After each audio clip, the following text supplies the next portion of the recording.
Hello everyone. Thanks for joining. My name is Pranav. I'm a senior software engineer at Verizon Media. I work at ads and reporting team in the ads domain. And today I'm gonna explain you about the framework that we build for rapid development of the reporting APIs. So stay tuned. So in this talk, I'm gonna cover the background about why why did we choose to build this framework and the reasons, and some of the architectures of the framework, and a very interesting features in the framework called curators. I'm gonna explain about some of the examples and demos that are from the Druid project. And some of the explanation about how does it work, and also I'm going to also talk about the interesting feature in this framework called high cardinality dimension lookup from Druid, and our future plans for this framework. So how many of you know what are OLAP queries? Okay. So if you take any reporting team or any reporting use case, then it's consists of basically a star schema or snowflake schema, which has some dimensions and some of the facts. And if you have any reporting dashboard which is powered by these dimensions and facts, then it allows the filtering on the columns and sorting on the random columns. And so reporting is basically joining these facts and dimension together and form basically a semi-normalized schema, and that is your result. So those results can be especially maybe a dimension driven. That means you are specifically looking for the data for particular dimensions, or it can be a fact driven. For example, in the ad use case, we have for a given ad, what are the impressions and what are the counts. So here ad ID is the dimension, and the number of ads, number of clicks of for the given ad is a metrics, or the maybe a click-through rate for the given ad is a metrics. So basically I'm talking about the evaluation of the reporting. When you build a reporting team, it mainly consists of the analytical use cases. It starts from the playground for the analyst. Like they have these various use cases. They try to filter and filter on the columns or sorting on the columns. So there is once the team grows, there is a need of the centralized reporting team where there should be a dedicated team to manage all of these data feeds and together, and then stores those data feeds into various data sources. And then things gets complicated as the data grows higher and higher, and the amount of data goes higher and higher. And the people like product managers and higher level management people, they constantly request new stats based on the as the number of the data or the scale of the data grows. So we need a really a concrete framework which can handle, which can easily plug and play these use cases, and which can query the data across multiple data stores. So some of the use cases are like you want the for example, some of the external customers, they are really focused on the low latency, and some of the internal customers who are trying to do analytics on the historical data, they can sustain with longer running queries. So multiple use cases have different SLAs, and the different data stores has their requirements and their capabilities. So we need to understand their capabilities and run particular queries on that given data sources. And sometimes on the queries that runs on the data sources have a constraint. For example, on Druid, how many of you know Druid here? Oh, that's cool. Yeah. So on Druid is really good at low latency data. And for example, Oracle, if you're not passing any partition filter on the Oracle, then it's gonna take a longer time. On the Druid, it's not that case. If you are passing a basically a time filter, then it can select the particular segments and run the query faster. So we needed a central framework which can understand the requirements of this data stores and basically exploit them, what they do for the best. So what we had wanted is a very simple framework which can understand the input output in terms of the JSON, so that analytical user or any of the product managers need not to worry about the underlying right SQL to achieve that data. And we also needed a framework which can plug in multiple use cases without a hassle. And two queries, for example, one is a low latency query and long running query. They should run resource isolation manner. So that means long running query should not affect the low latency query, and it should be easy to work across the teams in terms of the REST APIs or something else. So we are introducing a Maha. It's a centralized library for building a rapid reporting APIs on top of multiple data stores, and utilize and exploit them what they do the best.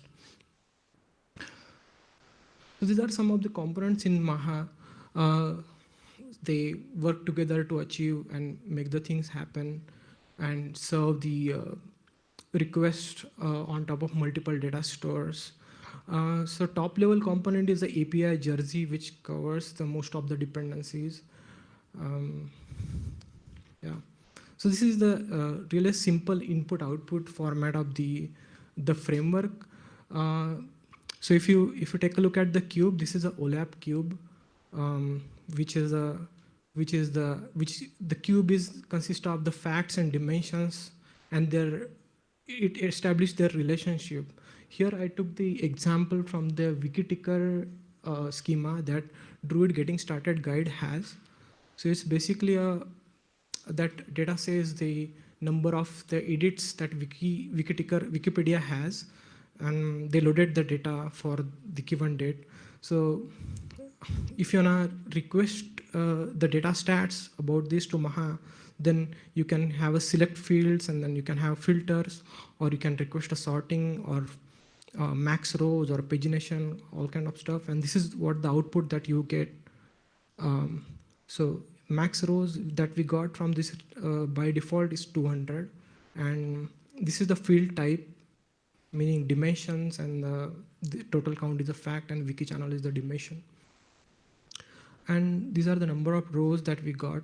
So we can also request a next page, or we can change the filters, and it will give you the data back in JSON and request in JSON. So it's easy to write, easy to prepare this JSON.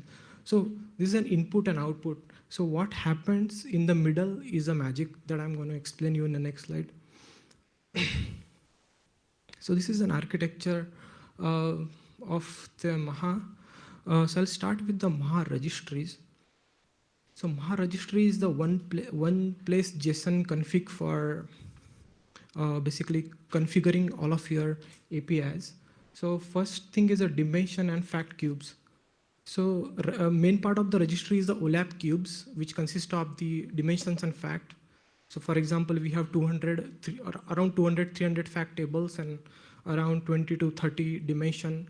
And our reporting use cases, like people can request any combination of the columns from fact and to dimensions together, and without worrying about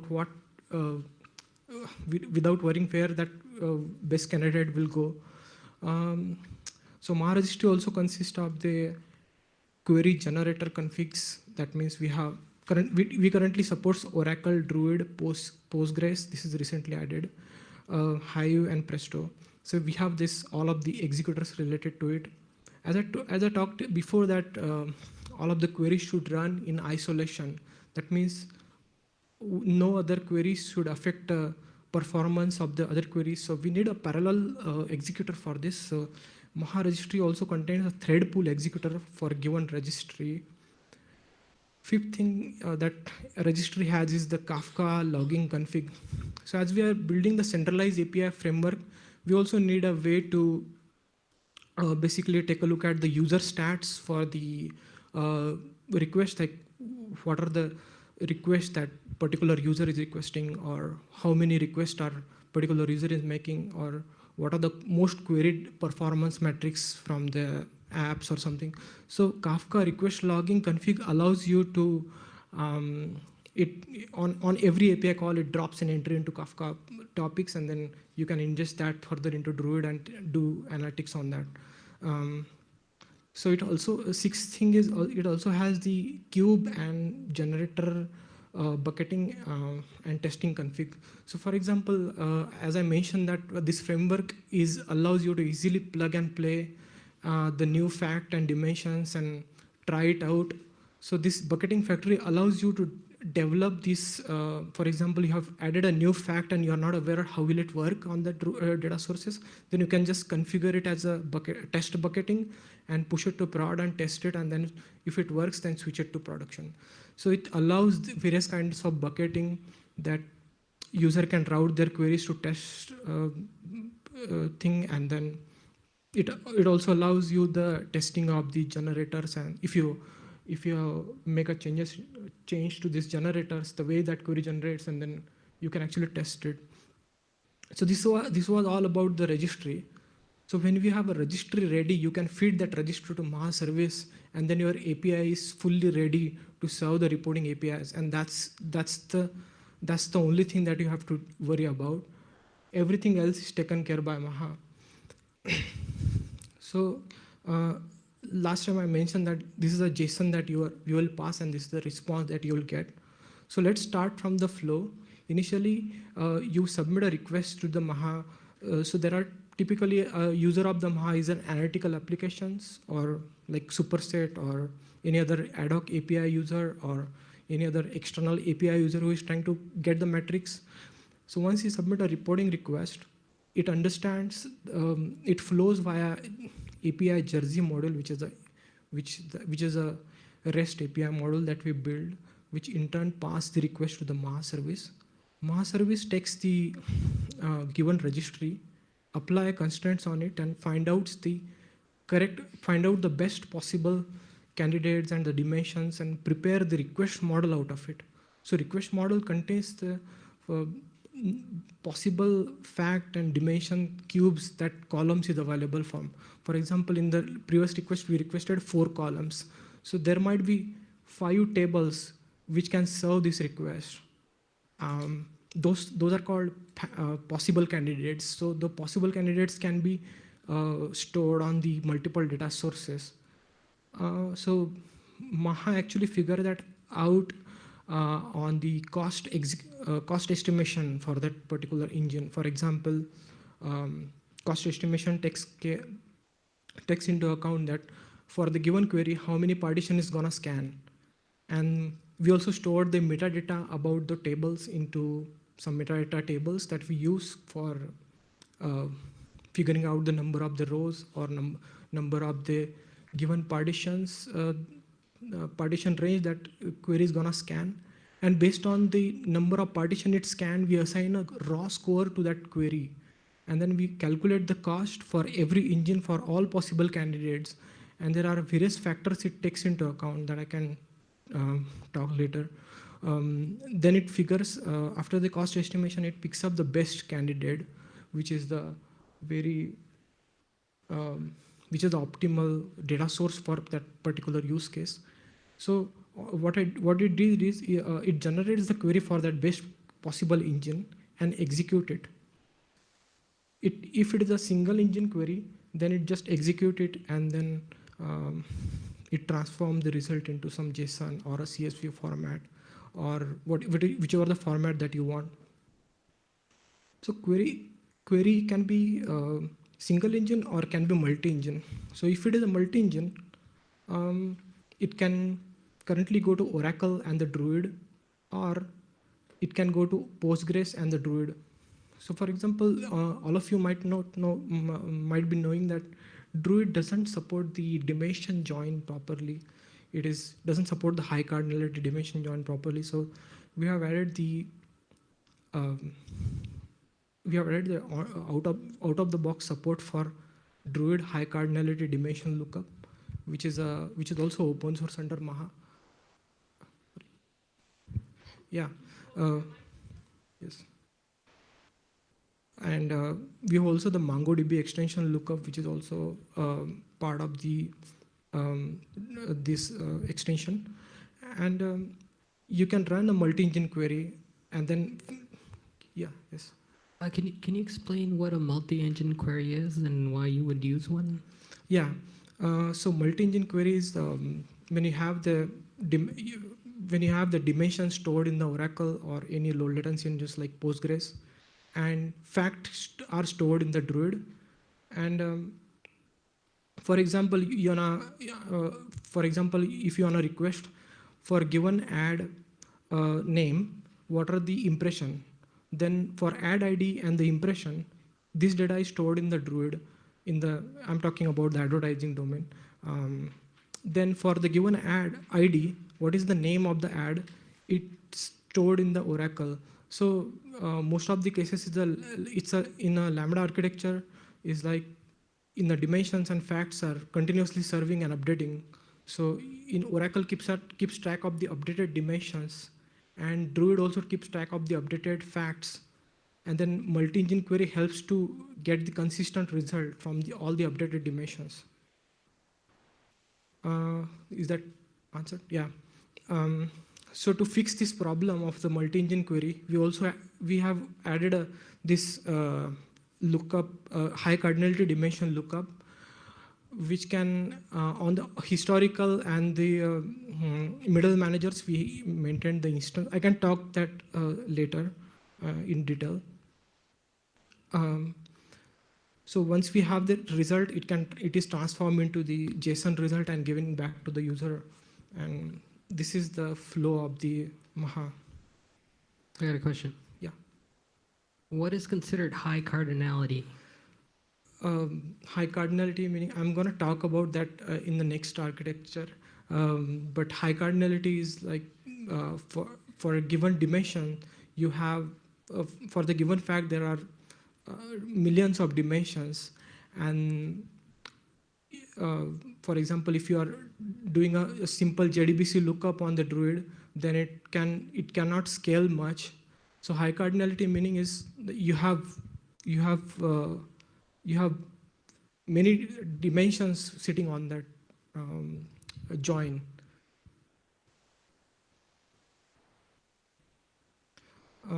So the next feature in Maha is like Curator, which is a functionality to decorate on the base request.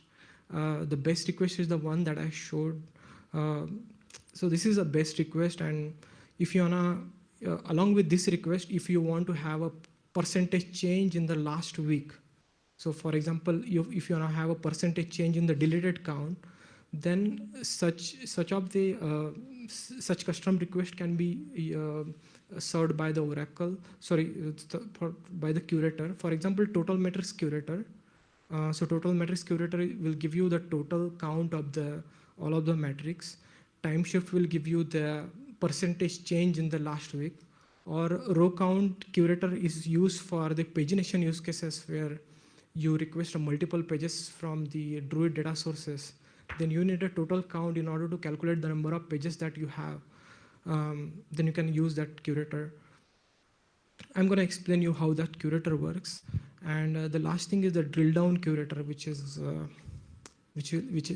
giving you the it's kind of a slicing and dicing inside requesting the matrices. So this is a simple architecture diagram for how this Curator stuff works. So for example, you wanna calculate the total metrics so you wanna calculate the time shift Curator along with the best request. So time shift Curator says go back to the last week, get the percentage, get the metrics, and then go back to the current week, get the metrics and calculate the percentage change, and then merge this result and give it back to the user. So this all happens parallelly, and these two requested are executed parallelly, and then result is combined.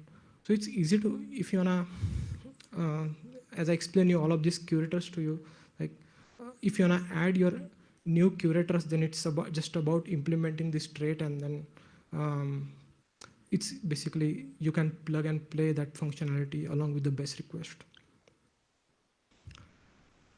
So in Maha we currently have the two endpoints. One is a domain endpoint. Domain endpoint tells you about what are the fact and dimensions available for the given cube. So domain endpoint is used to prepare the JSON that I showed you a few slides back, and the query endpoint is used for posting that JSON and then getting the data back. So this is really, Maha is all about just two endpoints. So in the example, I'm using this druid.io getting started guide. They have loaded this Wikiticker data sources. So I have included this example as a part of Maha example. So if you go to here and go to any Maha example, then you'll be able to simulate this. There is also an example called student course example, where student and the course is the dimensions, are the dimension tables, and the student performance is a metrics table, which is stored in Oracle. So I'm going to explain you how this thing works. So here is a sample definition for Wikiticker data source. These definitions are establish the relationship between this fact and dimensions and their constraints. Here, this dimension, the column names that you see are the underlying column names in this data source, and this data source is for Druid engine. And we can define some static mapping, like namespace is mapped to this, and some of the derived column which are not actually present on the underlying table, but you can make some derived expression out of it and then request it. So we also needed the simple way to basically let the users query this. So we assign the public names for each columns. So for example, wiki channel is the public name for channel, and so that whoever is the lame user is querying this Maha need to understand only the meaning of these public columns, and then it's easy. So this definition also stores the retention information, like for how many days this data is available, or how many days you can query the data. So last thing, I talked about the registries. So registry contains the fact and dimensions and the available executors and generators and bucketing factories and stuff. For student table, I have given the 4 executors and the 4 generators: Postgres, Oracle, Druid, Presto, and the given bucketing config. So let's jump on to demo.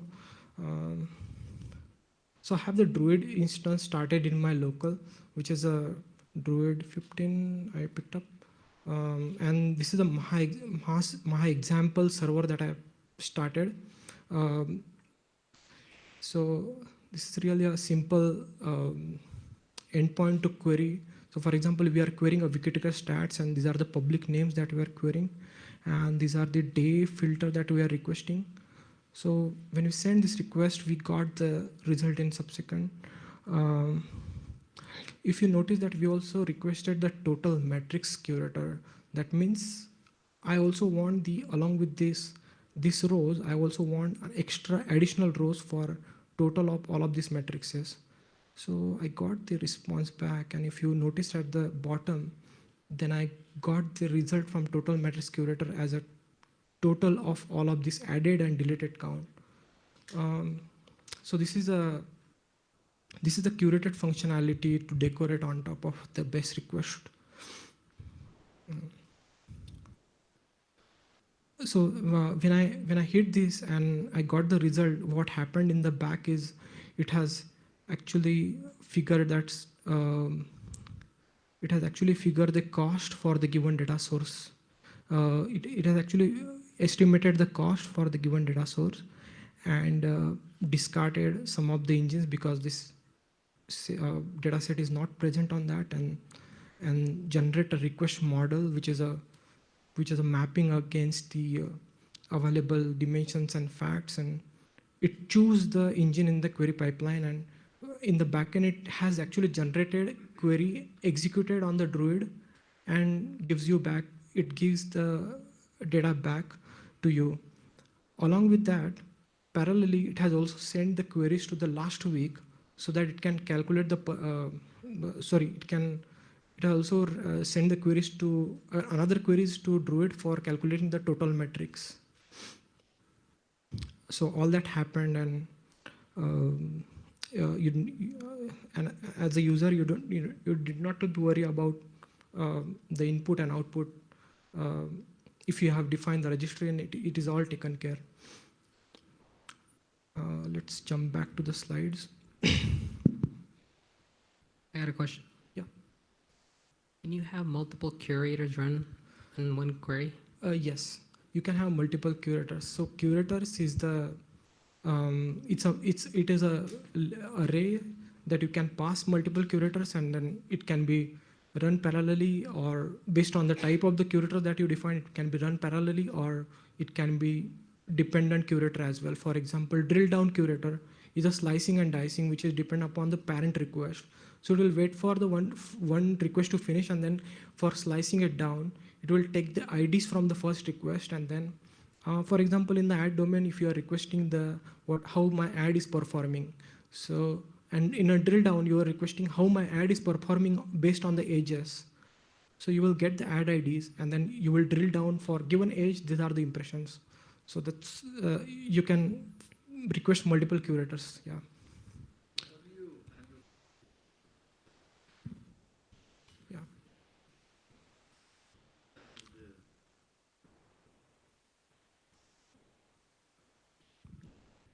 So how do you handle the multi-star queries? So you had in the case that the dimensions are scattered, but what happens if the fact tables are scattered? And then now you have to do a join, and you're doing the join yourself with parallel processing? So joining the two fact tables together? Yeah, across two different backends. There is a query type that Maha supports called MultiQuery, which is really a querying two fact together from a data source and then joining back them. Like it's a API side group bias. Okay, so you're relying on Druid to do this work for you? Not really. We have the you can say a union of the two queries. For example, there is a Lambda architecture where real-time data it's in another table, one table, and the historical data is in another table. And then you want to combine all of these together to show the matrices. Then you can run a multi-query, but currently it only supports one data sources. So you can't have like two data sources for fact. But you can do that in the terms of dimensions and fact combined. Yeah. A few somehow related. So Yeah. do you have some caching at the query level or at the data level? Not really, because we built this framework mainly for the Lambda architecture, and Lambda architecture is always changing, so we can't afford the caching. But we have recently added a functionality if you are requesting historical data, for example, yesterday to last year, and that data doesn't changes, right? So we can cache that. So yesterday's historical data we can cache. And Druid also cached the historical data segment level, so it's fast. So, yeah. So there is something called request hash, which allows you to identify such request.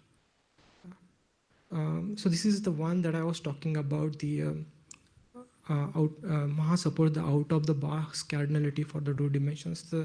So we are running out of time, but but there are YouTube videos available for this lecture. We have presented about this on the Scale by the Bay conference, so you can find out more about this. So what's next? So we are planning to add the SQL layer on top of Maha, so that people can write a SQL and that can translate that SQL into the internal reporting request, and then so on. We are also planning to figure out the integration from Apache Calcite. So currently we have the CBO, cost-based optimization, query optimization, which is really we are actually improving on that. But Calcite has a really cool cost-based optimization which Hive is currently using. So we are planning to integrate the CalSites data into Maha. And we are planning to open source the Hive query executor. It's pending since long time. We are always adding the more execution. One of our contributor, Hiral, has also added the Postgres execution engine recently. We are also planning to add more curators as we get a request. Maha would not have been possible without all of the contributors. Thanks to all of them. Currently, the known industry user of the Maha is, along with Horizon Media, Cisco and Twitter is also using Maha. So it's always a growing community.